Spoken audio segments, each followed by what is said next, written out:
अस्सलाम वालेकुम। Introduction to web development. आज हम इस कोर्स का 15th लेक्चर स्टार्ट करेंगे।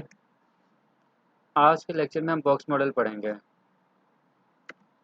बॉक्स मॉडल को समझने के लिए इस डायग्राम को देखें। इसमें हमारे पास कंटेंट, पैडिंग, बॉर्डर और मार्जिन है। अब इसका एक एक करके समझते हैं। कंटेंट बेसिकली वो एलिमेंट है जो कि आपने खुद ऐड किया है, जैसे कि पैराग्राफ या हेडिंग या डिव। ठीक है। कंटेंट के बाद पैडिंग है। पैडिंग बेसिकली वो स्पेस है जो कि बॉर्डर और कंटेंट के दरमियान होती है। ये ट्रांसपेरेंट होती है। मार्जिन मार्जिन बेसिकली वो स्पेस है जो बॉर्डर और नेबरिंग एलिमेंट के दरमियान होती है। जब आप हाइट और विड्थ किसी भी कंटेंट की सेट करते हैं थ्रू सीएसएस, तो बेसिकली आप उस कंटेंट की हाइट और विड्थ सेट कर देते हैं। इस हाइट और विड्थ के अंदर पैडिंग, बॉर्डर और मार्जिन की हाइट और विड्थ इंक्लूडेड नहीं होती है। अब हम इसको समझने के लिए प्रैक्टिकल एग्जांपल की तरफ चलते हैं। यहाँ पर मेरे पास एक एचटीएमएल पेज है जो कि मैंने नोटपैड प्लस प्लस के अंदर ओपन किया है। इस पेज के अंदर फर्स्ट एलिमेंट मेरे पास H1 हेडिंग है।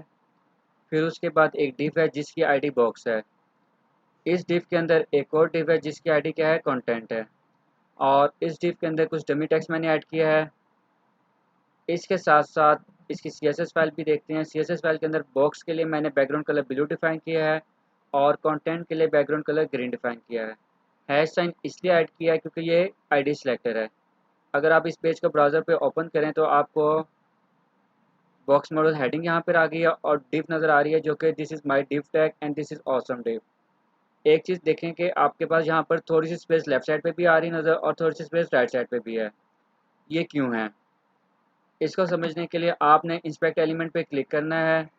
क्लिक करने के बाद बॉडी एलिमेंट को यहाँ पे सिलेक्ट करें। जब आप बॉडी एलिमेंट को सिलेक्ट करेंगे तो यहाँ पे देखें मार्जिन 8 पिक्सल का बाय डिफ़ॉल्ट यहाँ पे आपके पास चारों तरफ आ रहा है। ये क्यों है? अगर आप ऊपर जाएँ यहाँ पर तो आप यहाँ पे देखें यूज़र एजेंट स्टाइल शीट, तो यहाँ पे आपके पास बॉडी के लिए मार्जिन 8 पिक्सल डिफाइन हुआ हुआ है। तो ये बेसिकली क्रोम की बाय डिफ़ॉल्ट सेटिंग है। क्रोम के अंदर जब भी आप पेज ओपन करेंगे तो बॉडी को वो 8 पिक्सल मार्जिन सेट कर देगा। ठीक है? इसको ख़त्म करने के लिए आपने क्या करना है, आपने बॉडी के अंदर यहाँ पे मार्जिन को डिफाइन कर देना है, मार्जिन 0 पिक्सल। ठीक है? और इसके बाद यहाँ पे सेव करें। जब आप सेव करेंगे तो आप पेज को रिफ्रेश करें। पेज को रिफ्रेश करें तो देखें लेफ्ट और राइट पर जो स्पेस थी वो आपके पास अब ख़त्म हो गई है। यहाँ पर एक और चीज़ नोट करें कि आपने बॉक्स डिव के लिए बैकग्राउंड कलर ब्लू डिफाइन किया था। ठीक है? अगर आप सीएसएस फाइल देखें तो बैकग्राउंड कलर क्या था, बॉक्स डिव के लिए ब्लू। लेकिन आपके एचटीएमएल पेज के अंदर यहाँ पे कोई भी ब्लू कलर कहीं पे भी नज़र नहीं आ रहा है। उसकी क्या वजह है? उसकी वजह देखने के लिए हम एचटीएमएल पेज पर जाएंगे और एचटीएमएल पेज पे आप देखेंगे तो जो फर्स्ट डिव है बॉक्स की, जिसकी आईडी बॉक्स है, उसका अपना कोई टेक्स्ट नहीं है। तो बेसिकली बॉक्स डिव को किसने फिल कर दिया है कम्प्लीटली, जो इनर डिव थी जिसकी आईडी कंटेंट थी। ठीक है?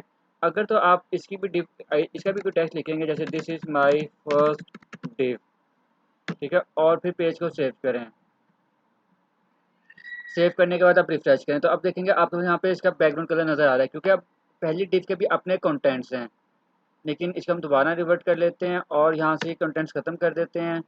और अब आप पेज को रिफ्रेश करें तो हम उसी तरह वापस चले गए कि आप आपके पास जो फर्स्ट डिव है जिसकी आईडी बॉक्स है, इसके अपने कोई कंटेंट्स नहीं है। तो इस डिव को किसने फिल कर लिया, जो इसके अंदर वाली डिव थी। तो बेसिकली फर्स्ट डिव के लिए क्या कंटेंट्स होंगे, फर्स्ट डिव के लिए जो कंटेंट है वो सेकंड डिव है। अब हमने अगर इसका बैकग्राउंड कलर भी दिखाना है तो अब हम एक और काम करते हैं कि मैं यहाँ पर demo.csv में बॉक्स डिव की पैडिंग ऐड करता हूँ। ठीक है? पैडिंग ऐड करता हूँ और यहाँ पर मैं लिख देता हूँ 10 पिक्सल। अगर मैंने 10 पिक्सल लिखा है तो इसका मतलब इसने चारों साइड से 10 पिक्सल पैडिंग को ऐड करना है। इसको सेव करें। सेव करने के बाद आप पेज को रिफ्रेश करें। पेज को रिफ्रेश करें तो आप देखें यहाँ पे आपके पास बैकग्राउंड में ब्लू कलर नज़र आ रहा है। ठीक है? अच्छा, अब ये देखें बेसिकली जो डिव थी हमारी बॉक्स डिव थी, इसका बॉर्डर यहाँ पर है और उसके कंटेंट कौन से हैं, जो उसके अंदर वाली डिव थी। तो कंटेंट और बॉर्डर के दरमियान जो स्पेस है वहाँ पे आपको बैकग्राउंड कलर ब्लू नज़र आ रहा है। ठीक है? अब पैडिंग दो तरह से दे सकते हैं। यहाँ तो आप एक सिंगल वैल्यू दे दें 10 पिक्सल का, मतलब ये चारों तरफ हो गया। अगर आप सिंगल वैल्यू नहीं दे रहे हैं तो आप यहाँ पे इस तरह से लिखते हैं 10 पिक्सल टॉप, फिर 10 पिक्सल आ जाएगा आपके पास राइट, 10 पिक्सल आ जाएगी बॉटम की वैल्यू और 10 पिक्सल आ जाएगी आपके पास लेफ्ट वैल्यू। ठीक है? यानी अगर आपने अलग अलग पैडिंग डिफाइन करनी है चारों तरफ की तो आप अलग अलग भी डिफाइन कर सकते हैं। जैसे आप रिफ्रेश किए तो बी इफेक्ट में क्योंकि हमने सेम वैल्यू दी थी, फर्स्ट के मैं लेफ्ट साइड पे 20 दे देता हूँ। ठीक है, 20 दे के आप सेव करें तो अब आप यहाँ पे देखें कि आपके पास लेफ्ट साइड से स्पेस ज़्यादा होगी एज़ कम्पेयर टू राइट। ठीक है, तो इस तरह से आप पैडिंग अलग अलग भी डिफाइन कर सकते हैं, लेफ्ट राइट टॉप और बॉटम के लिए, और एक वैल्यू भी दे सकते हैं। यहाँ पे जो फर्स्ट वैल्यू होती है वो टॉप के लिए होती है, सेकंड वैल्यू होती है राइट के लिए, थर्ड वैल्यू बॉटम के लिए और लास्ट वैल्यू लेफ्ट के लिए होती है। अब हम इसके बाद इस डिव का बॉर्डर ऐड करते हैं। यहाँ पे आप लिखें बॉर्डर कॉलन, और बॉर्डर की अब आप पहले विड्थ डिफाइन करेंगे, फॉर एग्जांपल 5 पिक्सल। फिर बॉर्डर की टाइप डिफाइन करेंगे, यहाँ पे मैं सॉलिड लिख रहा हूँ, सॉलिड के अलावा और भी टाइप्स होती हैं जैसे डैश वगैरह। ठीक है, और कलर डिफाइन करते हैं और इसको सेव करें और पेज को रिफ्रेश करें तो अब आप यहाँ पे देखें आपके पास बॉर्डर भी इस डिव का नज़र आ रहा है ब्लैक कलर में। ठीक है, बॉर्डर के अलावा अब हम एक और काम करते हैं, अब आप मार्जिन भी ऐड करें। मार्जिन ऐड करने के लिए फिर आप मार्जिन लिखेंगे और अज्यूम करें आपने 40 पिक्सल मार्जिन डिफाइन कर दिया। ठीक है, आप सिंगल वैल्यू भी डिफाइन कर सकते हैं जैसे हमने पैडिंग में की थी, और टॉप राइट बॉटम और लेफ्ट के लिए अलग भी मार्जिन डिफाइन कर सकते हैं। फिलहाल अभी हमने सिंगल डिफाइन किया तो अब आप पेज को रिफ्रेश करें। अब देखें आपका 40 पिक्सल लेफ्ट साइड से भी स्पेस आ रही है और राइट साइड से भी 40 पिक्सल आ रही है, टॉप से भी और बॉटम से भी। ठीक है, तो बेसिकली अब आपने यहाँ पे देखा कि मार्जिन आपने जब ऐड किया है तो 40 पिक्सल स्पेस चारों तरफ आ रही है, बॉर्डर ऐड किया है, बॉर्डर भी ऐड हो गया है, और आपने अभी तक पैडिंग भी सीख ली है। अब हम नेक्स्ट देखते हैं। अब हम नेक्स्ट इसकी विड्थ सेट करते हैं। बॉक्स की आप विड्थ सेट करें, यहाँ पे हम अज्यूम करते हैं हमने यहाँ पे 300 पिक्सल्स की विड्थ सेट की है। ठीक है, विड्थ सेट करने के बाद अब आप पेज को रिफ्रेश करें। पेज को आपने रिफ्रेश किया है तो अब आप देखेंगे अब इसके पास यहाँ पे आपके पास जो बॉक्स था उसकी विड्थ इंक्रीज़ हो गई है क्योंकि हमने इसकी सेट कर दिया 300 पिक्सल। अब इसको इंस्पेक्ट एलिमेंट के थ्रू चेक करते हैं कि हमारे पास इसकी विड्थ कितनी सेट हुई है। ठीक है, आपने यहाँ पे बॉक्स को सिलेक्ट कर लेना है। बॉक्स को सिलेक्ट करने का आप यहाँ पे देखें तो जो इस डिव के कंटेंट्स थे, बॉक्स डिव के कंटेंट्स थे, उसकी विड्थ 300 पिक्सल है। ठीक है, लेकिन जो बॉक्स का ओरिजिनल साइज़ है, अगर आप पेज के ऊपर हैं तो बॉक्स का जो ओरिजिनल साइज़ है वो 300 पिक्सल नहीं है। ठीक है, यानी जो बॉक्स डिव थी उसका ओरिजिनल साइज़ 300 पिक्सल नहीं है, तो उसका ओरिजिनल साइज़ फिर क्या है? उसका ओरिजिनल साइज़ अगर आपने कैलकुलेट करना है 300 पिक्सल, तो आपके पास बॉक्स डिव के कंटेंट्स की विड्थ है। ठीक है, फिर आपके पास पैडिंग आ जाएगी। लेफ्ट साइड पे आपने 20 ऐड किया और राइट साइड पे आपने 10 ऐड किया है, तो 300 प्लस 20 प्लस 10, ठीक है, ये 330 हो गया है। इसके अलावा आपने बॉर्डर भी ऐड किया, लेफ्ट साइड पे 5 पिक्सल बॉर्डर है और राइट साइड पे 5 पिक्सल बॉर्डर है, तो 330 था और इसमें भी दोबारा 10 ऐड कर दें तो 340, तो टोटल इस बॉक्स की जो विड्थ होगी वो आपके पास 340 होगी। 300 जो आपने वहाँ पे CSS में सेट की थी वो आपके पास किसकी विड्थ थी? वो एक्चुअल कंटेंट्स की विड्थ थी जो इस डिव के अंदर थे। ठीक है, अगर आपने इस पूरे बॉक्स की विड्थ को कैलकुलेट करना है तो उसके लिए आपको पैडिंग की भी विड्थ इंक्लूड करनी पड़ेगी और बॉर्डर की भी विड्थ इंक्लूड करनी पड़ेगी। ठीक है, अगर आप ये चाहते हैं कि जो आप यहाँ पे विड्थ असाइन करें वो आपके पास कंप्लीट बॉक्स की हो तो CSS3 के अंदर आपके पास एक नई प्रॉपर्टी है, उसको हम कहते हैं बॉक्स साइजिंग। ठीक है, CSS3 के अंदर एक नई प्रॉपर्टी है बॉक्स साइजिंग। बॉक्स आप लिखेंगे बॉक्स साइजिंग। ठीक है, और यहाँ पे आपने लिखना है बॉर्डर, बॉर्डर और उसके बाद डैश और बॉक्स। ठीक है, अब आप पेज को सेव करें। सेव करेंगे तो अब आप यहाँ पे देखें तो और यहाँ पे रिफ्रेश करें और दोबारा से हम बॉक्स में आते हैं। अब देखें उसने ऑटोमेटिक एडजस्ट कर दिए इनर डिव के कंटेंट्स की विड्थ। ठीक है, विड्थ उसकी 260 हो गई इनर की और हाइट 37। हाइट 37 क्योंकि वो ऑटोमेटिक एडजस्ट कर रहा है, हमने हाइट डिफाइन नहीं की हुई। तो 260 आपके इनर बॉक्स ही हो गई है। 20 प्लस 10 कितना हुआ? 290 हो गया, और 5 और 5 300। अब आपके पास 300 विथ इस कंप्लीट बॉक्स की हो गया है। CSS3 से पहले ये प्रॉपर्टी अवेलेबल नहीं थी। CSS3 के अंदर बॉक्स साइजिंग की प्रॉपर्टी अवेलेबल है जिसके थ्रू आप ये डिफाइन कर सकते हैं कि ये जो विड्थ है ये कंप्लीट बॉक्स की है या कंटेंट की है। अगर आपने कंटेंट की विड्थ ऐड करनी है तो हम बॉर्डर की जगह हम लिख देंगे कंटेंट बॉक्स। ठीक है, अगर दोबारा से आपने वापस जाना है तो हम यहाँ पे कंटेंट बॉक्स लिखेंगे और आप पेज को रिफ्रेश करें। ठीक है, आप रिफ्रेश करेंगे तो अब आप देखें आपके पास जो विड्थ होगी दोबारा से कंटेंट की 300 हो गई है और बाकी आपके पास एक्चुअल विड्थ अब यहाँ पे डिफरेंट होगी। अब यहाँ पे एक और चीज़ नोट करें, अभी जो आपने ये प्रॉपर्टी डिफाइन की है बॉक्स साइजिंग की, आपने किसके लिए डिफाइन किया, एक डिव के लिए डिफाइन किया जिसकी आईडी बॉक्स थी। अब अगर आपने कंप्लीट पेज के लिए बॉक्स साइजिंग डिफाइन करनी है तो यहाँ पे हम एक और सिलेक्टर ऐड करेंगे, स्टैटिक सिलेक्टर। इसको हम यहाँ पे स्टैटिक ऐड करेंगे, फिर कर्ली ब्रेसेस लिखेंगे और फिर इस प्रॉपर्टी को यहाँ से उठा के यहाँ पे ले जाएंगे, ठीक है। और यहाँ पे हमने बॉर्डर बॉक्स कर लेते हैं ताकि हमारे पास तमाम पेज के ऊपर बॉर्डर बॉक्स अप्लाई हो रहा हो। अब अगर आपने स्टैटिक सिलेक्टर के अंदर जो प्रॉपर्टीज आप डिफाइन करते हैं वो कंप्लीट पेज पे अप्लाई हो रही होती हैं, इसका मतलब ये कि अब बॉर्डर बॉक्स की जो प्रॉपर्टी है वो सिर्फ डिव बॉक्स पे अप्लाई नहीं हो रही होगी, वो कंटेंट डिव पे भी अप्लाई हो रही होगी, और भी जितने भी एलिमेंट्स होंगे उन सब पे ये प्रॉपर्टी अप्लाई हो रही होगी।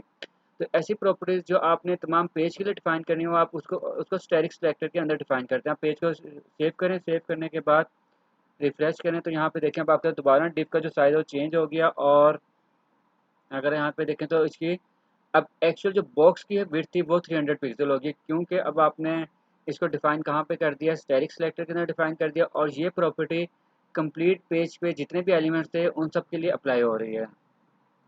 अभी हमने एक और बात डिस्कस की है कि ये प्रॉपर्टी न्यू है जो कि सिर्फ CSS3 के अंदर अवेलेबल है। तो क्या ये प्रॉपर्टी तमाम ब्राउज़र्स पे तमाम ब्राउज़र्स पे अवेलेबल है भी कि नहीं, अब हमने ये चेक करना है। यानी कि जब भी कोई न्यू प्रॉपर्टी होती है तो लाजमी नहीं होता कि तमाम ब्राउज़र्स उसको सपोर्ट कर रहे हों।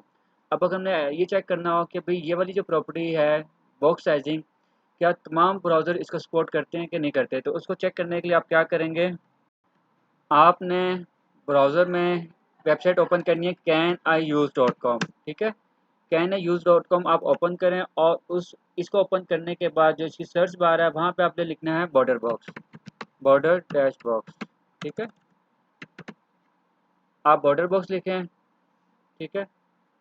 अब आप यहाँ पे देखें तो CSS3 बॉक्स साइजिंग, यहाँ पे आ गया बॉक्स साइजिंग प्रॉपर्टी। तो बेसिकली ये प्रॉपर्टी कहाँ कहाँ पे कौन कौन सा ब्राउज़र इस प्रॉपर्टी को सपोर्ट करता है। इंटरनेट एक्सप्लोरर का वर्जन 6 और 7 इस प्रॉपर्टी को सपोर्ट नहीं करते, लेकिन फ्रॉम 8 वर्जन ये प्रॉपर्टी इन ब्राउज़र्स के लिए अवेलेबल है, इंटरनेट एक्सप्लोरर के लिए, ठीक है। यानी जितने भी यहाँ पे ग्रीन बॉक्सेस नज़र आ रहे हैं इसका मतलब ये है कि ये तमाम ब्राउज़र्स जहाँ पे बॉक्सेस ग्रीन है ये तमाम ब्राउज़र इस प्रॉपर्टी को सपोर्ट करते हैं। सिर्फ इंटरनेट एक्सप्लोरर का जो वर्जन 6 और 7 है इसको सपोर्ट नहीं कर रहा, ठीक है। तो इस तरह से जब भी कोई नई प्रॉपर्टी आती है आप इस वेबसाइट पे जाके canIuse.com की वेबसाइट पे जाके सर्च कर सकते हैं कि आपने ये देखना हो कि ये जो न्यू प्रॉपर्टी है किन किन ब्राउज़र पे सपोर्टेड है, ठीक है। तो जब आप यहाँ पे जाएंगे आपने सर्च बॉक्स पे वो प्रॉपर्टी लिखनी है और उसके बाद अगर तो सब ग्रीन होंगे तो इसका मतलब ये ब्राउज़र इस प्रॉपर्टी को सपोर्ट कर रहा है। अब हम स्लाइड्स पे जाते हैं और बॉक्स मॉडल के बाद वाली स्लाइड को देखते हैं। ये हमारे पास क्यूमुलेटिव मार्जिन, ठीक है। अब मार्जिन को दोबारा से समझने की कोशिश करते हैं डिटेल में। अज्यूम करें आपके पास एक लेफ़्ट साइड पे बॉक्स है और एक राइट साइड पे बॉक्स है, ठीक है। लेफ़्ट साइड पे जो आपने राइट साइड पे मार्जिन डिफाइन किया वो 40 पिक्सल है, और जो राइट साइड पे बॉक्स है उसका लेफ़्ट साइड वाला मार्जिन आपने 50 पिक्सल डिफाइन किया हुआ है, ठीक है। तो जब टोटल मार्जिन यहाँ पे हम कैलकुलेट करेंगे टोटल हमारे पास कितना हो जाएगा 90 पिक्सल, ठीक है, क्यूमुलेटिव मार्जिन, ठीक है, ये 90 पिक्सल मार्जिन हो जाएगा। अब हम एक और एग्जांपल देखते हैं।